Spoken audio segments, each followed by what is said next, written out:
Bien, després d'esto no sé si voy a estar a la altura. Molt bon dia a tothom. Tal como ha dicho Miki, yo actualmente estoy haciendo una tesis doctoral sobre la patologización y medicalización de lo trans, y uno de los objetivos principales de mi investigación es analizar el proceso diagnóstico y asistencial en la unidad de trastornos de la identidad de género del Hospital Clínic de Barcelona. Aprovechando este trabajo que estoy realizando, voy a dividir mi ponencia en dos partes. En un primer momento me gustaría presentar, mediante citas y analizar, cuál es el posicionamiento de las profesionales que trabajan en la UTIC del Clínic respecto a la inclusión de la transexualidad en los principales manuales clasificatorios de los trastornos mentales. Posteriormente, lo que voy a hacer es presentar también cuál es la reacción de los y las pacientes, hoy dichos también usuarios, respecto a la inclusión de su condición en un manual nosológico. Respecto a los profesionales de la UTIC, decir en un primer momento, que a lo largo de las entrevistas todas ellas rechazan categóricamente considerar la transexualidad como una enfermedad mental. Siempre evitan utilizar el adjetivo mental tras el sustantivo trastorno. No obstante, a lo largo de las conversaciones que he podido mantener, salen a relucir tres razones por las cuales parece que se justifica la introducción de la transexualidad, dicho también trastorno de la identidad de género o transexualidad según el manual clasificatorio que estemos mirando. Salen a relucir tres razones por las cuales se justifica esa inclusión. En primer momento sería una razón teórica, en un primer término tenemos una razón teórica, luego tenemos una razón práctica o operativa y en última instancia tendremos una razón estratégica, razones que presentaré a continuación y que en mi opinión son todas ellas rebatibles. En un primer momento se justifica la inclusión de la transexualidad, sería esta razón teórica, en los manuales aduciendo que las personas transexuales experimentan un malestar agudo, de tal modo que el trastorno queda íntimamente asociado a lo que sería el malestar que sufrirían presupuestamente todas las personas trans. Citaré textualmente las palabras de una de las profesionales de la UTIC. ¿Por qué le llamamos trastorno? No porque sea una enfermedad mental, ni mucho menos, sino porque la transexualidad produce mucho dolor a las personas que nacen con esta disfuncionalidad entre su cerebro y su cuerpo. Produce mucho malestar hacia el propio cuerpo y en su interacción con el entorno social, laboral y familiar. Pero eso no significa que sea una enfermedad ni un trastorno mental. Bien, escuchadas estas palabras, personalmente sostengo que justificar la introducción de la transexualidad en el DSM recurriendo a la tesis del malestar suscita algunos problemas que conviene aclarar. En primer momento, presuponer que toda persona transexual sufre por su condición supone una simplificación de una realidad que no es unívoca sino plural, al obviar que existen trans que no sienten malestar o angustia alguna por su condición. Como me dijo una trans activista, muchas vivimos nuestro cuerpo con total normalidad y disfrutamos de nuestro sexo como cualquier persona. Pero para poder acceder a un tratamiento hormonal financiado y supervisado por la sanidad pública española y para cambiar la mención sexo de todos los documentos y registros oficiales, es necesario que todas las personas trans, sufran estas o no, se sometan al juicio psiquiátrico y acaten el diagnóstico de trastorno de la identidad de género. Además, tal como dijo Gerard hace un momento, parece como si fuera la transexualidad en sí la que provocara el deterioro social, laboral y familiar de la persona y no la respuesta de la sociedad que lo acoge. Esto supone convertir una problemática de orden social, una situación de exclusión o rechazo, en un criterio diagnóstico individualizado, hecho que impide cuestionar la severidad de nuestro sistema de sexo-género y realizar una lectura en clave social de la transexualidad para presentarla, en cambio, como un fenómeno que tan solo atañe a la estabilidad mental de la persona. Recordemos que fue este mismo criterio, el del deterioro del sufrimiento causado por un deterioro social, el que justificó la inclusión de la homosexualidad en los manuales clasificatorios de los trastornos mentales. Y posteriormente la homosexualidad fue desclasificada al reconocer que si ese malestar o ese deterioro estaba presente, este era causado por una sociedad homofóbica que generaba el estigma social. Segunda razón esgrimida por las profesionales de la UTIC sería una razón práctica operativa, consistente en justificar la inclusión de la transexualidad por la necesidad de realizar un diagnóstico diferencial y como puerta de entrada al tratamiento hormonal y quirúrgico. Cito de nuevo a otra de las profesionales.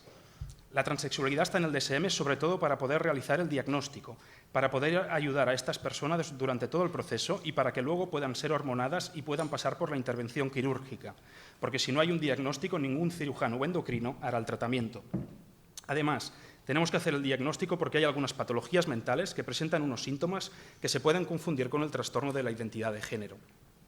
Aquí, en primer lugar, podríamos cuestionarnos, como han hecho muchos antes de mí, el hecho paradójico de que, por un lado, se considera la transexualidad como un trastorno mental y, por el otro, se accede a las peticiones del sujeto patológico al acceder al proceso de modificación corporal. En segundo lugar, podríamos preguntarnos por qué a las personas trans que desean modificar su cuerpo se han de someter a una evaluación psiquiátrica, mientras que no se hace lo mismo con hombres y mujeres que recurren a la cirugía plástica para obtener una apariencia de género estereotípica.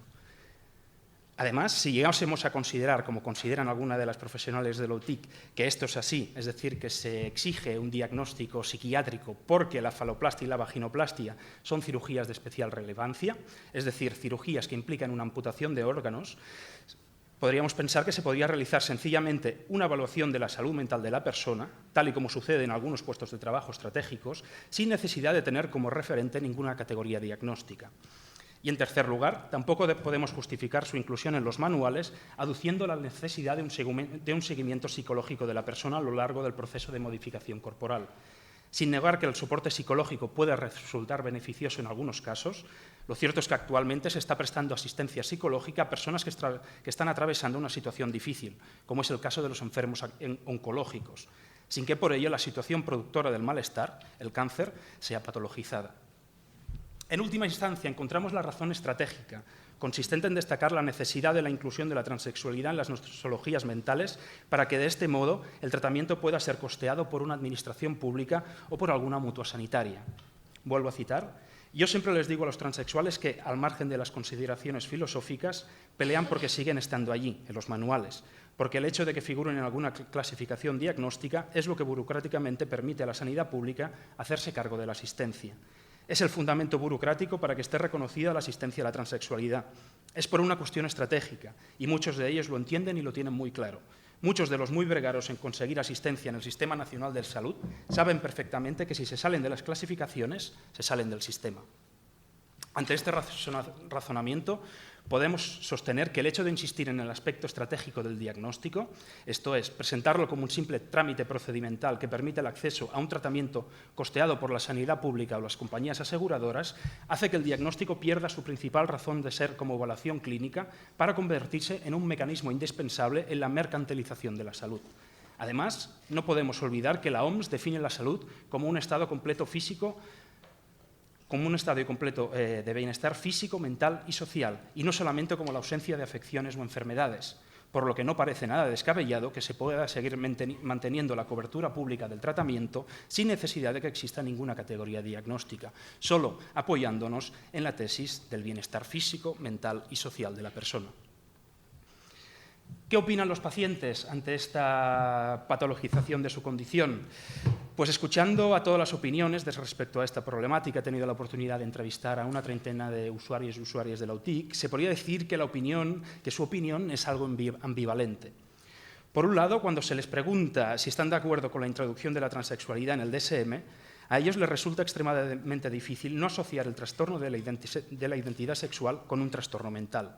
De este modo, tienden a realizar la misma operación lógica de adjetivación que realizaríamos muchos de nosotros, según la cual todo individuo que padece un trastorno debe de ser un trastornado. Tal como me dijo una chica, he tenido una vida organizada, soy madura, me he pagado mis estudios y me piso con mi trabajo. No soy una persona con problemas mentales, no estoy trastornada. Bueno, si me dan un subsidio por ello. Además, conviene recordar que un trastornado es, en lenguaje coloquial, un loco. Vuelvo a citar: no estoy de acuerdo en que la transexualidad esté en un manual psiquiátrico, porque no estamos locos. Y claro, el hecho de que esté dentro del ámbito de la psiquiatría, socialmente queda como si fuéramos unos enfermos.